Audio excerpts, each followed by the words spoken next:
Hello বন্ধুরা, আজ তোমাদের সাথে শেয়ার করছি পোয়া পিঠে বা ভাজা পিঠের রেসিপিটি। সঠিক পরিমাপ সহ খুব সহজভাবে রেসিপিটি তোমাদের সাথে শেয়ার করলাম। প্রথম থেকে শেষ পর্যন্ত দেখার অনুরোধ রইল। এখানে আমি 2 কাপ ময়দা নিয়ে নেব। এরকম কাপ আমাদের প্রত্যেকের বাড়িতেই আছে। তারপর দেব হাফ কাপ সুজি। পোয়া পিঠে বা মালপোয়াটা সঠিক পরিমাপ দিলে খুব সুন্দরভাবে ফুলে ওঠে আর তেমন নরমও হয়। আর স্বাদের জন্য দিয়ে দিলাম পরিমাণ মতো লবণ, আর এখানে দিচ্ছি কিছুটা মৌরি।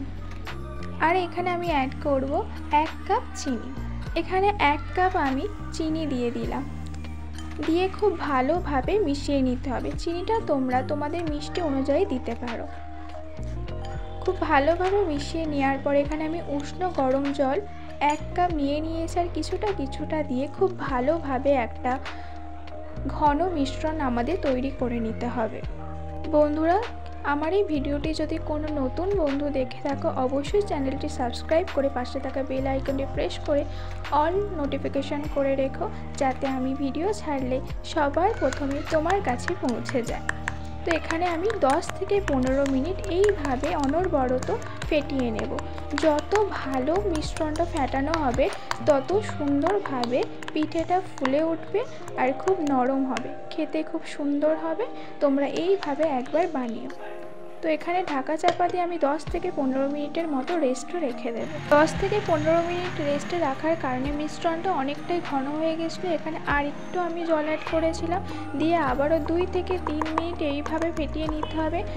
আবারও বলছি বন্ধুরা, মিশ্রণটা যত ভালোভাবে ফেটানো হবে তত সুন্দরভাবে পোয়া পিঠে বা মালপোয়াটা ফুলে উঠবে আর খুব নরম হবে।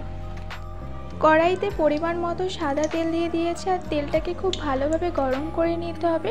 তারপর এরকম একটা হাতার সাহায্যে ব্যাটারটা তুলে এক একটা করে ভেজে নিতে হবে।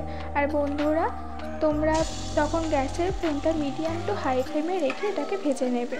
আর যদি তোমরা হাই ফ্লেমে রেখে এটাকে ভাজো, খুব তাড়াতাড়ি এটা পুড়ে যাবে আর পোয়া পিঠে বা মালপোয়াটি খেতে অতটা ভালো লাগবে না।